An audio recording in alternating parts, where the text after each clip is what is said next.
Hi! Today on Araw-Araw Filipino, we will continue to learn about enclitics, this time with a focus on the words muna, sana, and tuloy.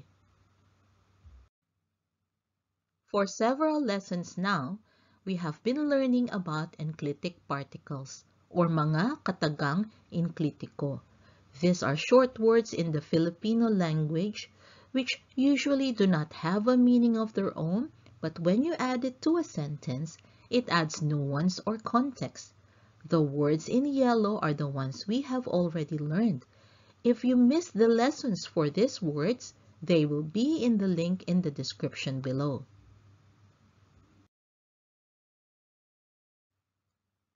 The focus of this lesson are the words muna, sana, and tuloy.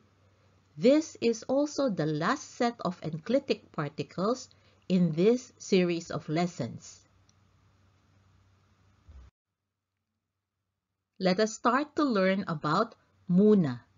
We use the word muna to express a pause or delay, and also to say, do this first or do this for now. And here are some examples to show you how to use it. Just a second. Sandali lang muna.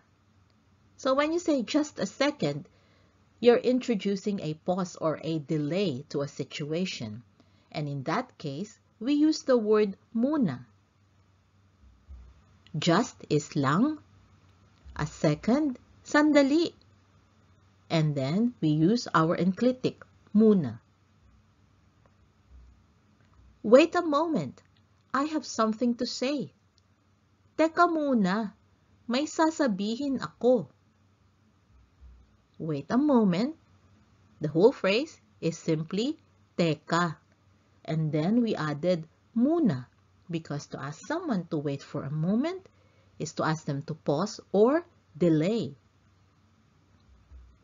Ako, have something, may, to say, sasabihin.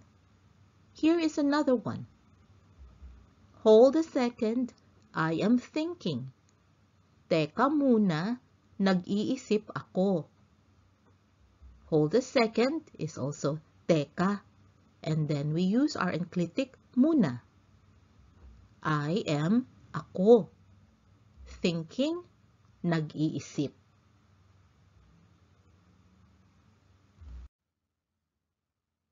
Now let us look at examples using muna to say do this first or do this for now. Let us eat first before we leave.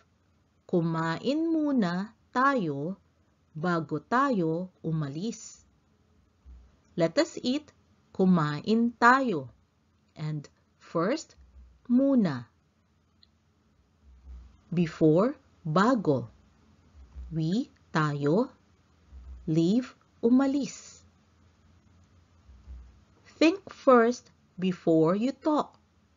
Mag-isip ka muna bago ka magsalita. The English sentence has an implied you at the beginning. You think first. So, you is ka. Think, mag-isip. Again, first is muna. Before is bago. You is ka. And talk, magsalita. Let us take a break for now. Magpahinga muna tayo.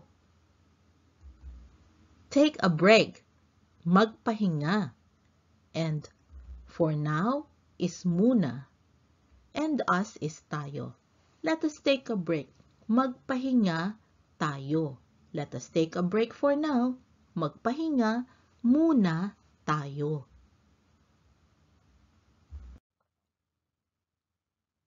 Let us look at our next enclitic particle, which is sana. We use this to express hope, wish, or something that we would have done or should have done. I hope the traffic gets better. Sana umayos ang traffic. I hope, you're expressing a hope, is sana. The, ang, traffic, gets better, umayos. I wish I didn't take the car today. Sana hindi ko dinala ang kotse ngayon. I wish, again, is sana. I, ko. Didn't, hindi. Take, dinala. The, ang. Car, kotse. Today, ngayon. If only I knew, I would have just walked. Kung alam ko lang, naglakad lang sana ako. If, kung. Only, lang. Knew, alam. I is ako. Would have, sana. Just, lang. Walked, naglakad.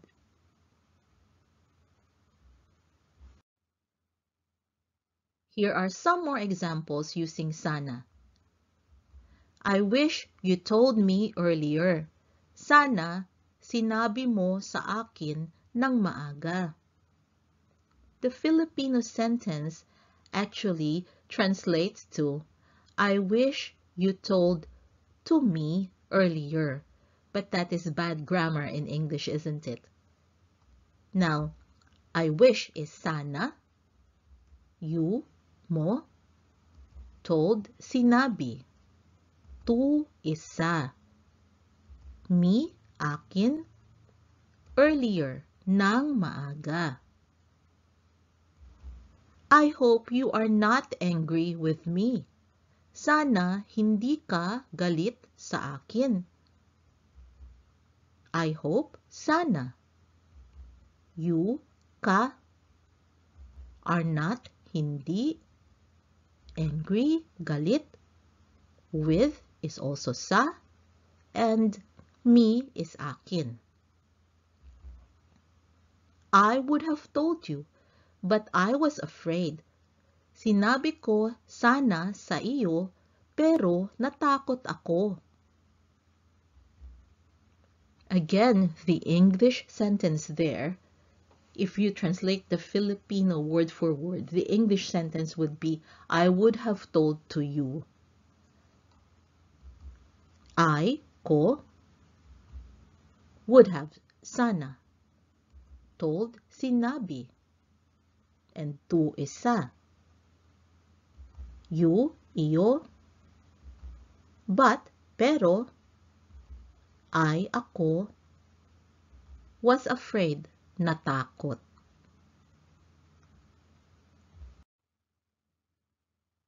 Our last enclitic particle for this lesson and the series of lessons is tuloy. We use this to say, go ahead, continue, or as a result, therefore. Here are some examples. Come in, tuloy kayo. The English sentence has an implied you at the start, and you is kayo. Come in, tuloy, as in go ahead, come into my house, tuloy kayo. Now, the you that we use here is a plural because kayo is the plural form of you in Filipino. What if it's only one person that you are letting in? You say, come in, tuloy ka. Again, there is an implied you at the beginning, and that you in singular form is ka. Just continue what you are doing. Tuloy mo lang ang ginagawa mo. Again, there is an implied you at the beginning. And you is mo. Just, lang.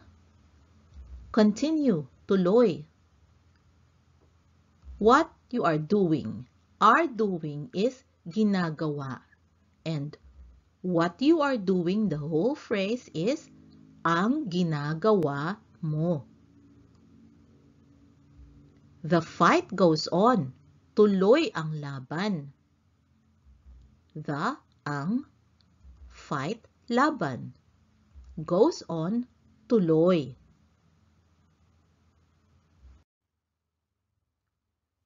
Next, let us look at using tuloy to express as a result or therefore.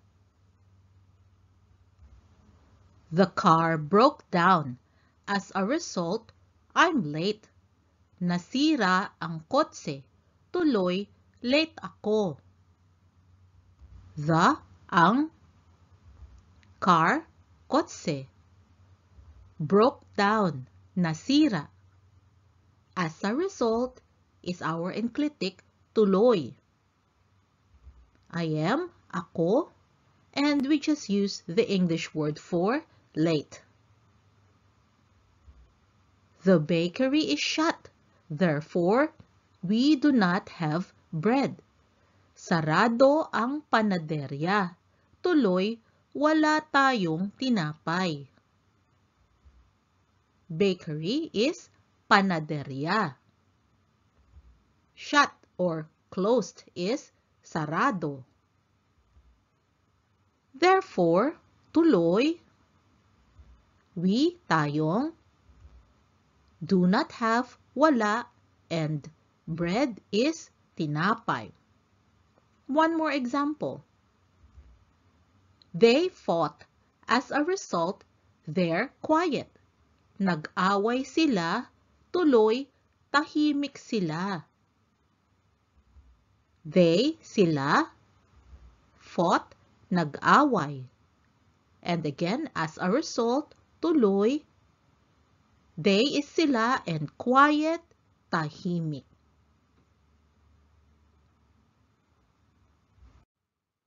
That is our lesson today and the last of our series on enclitics. I hope you found it useful.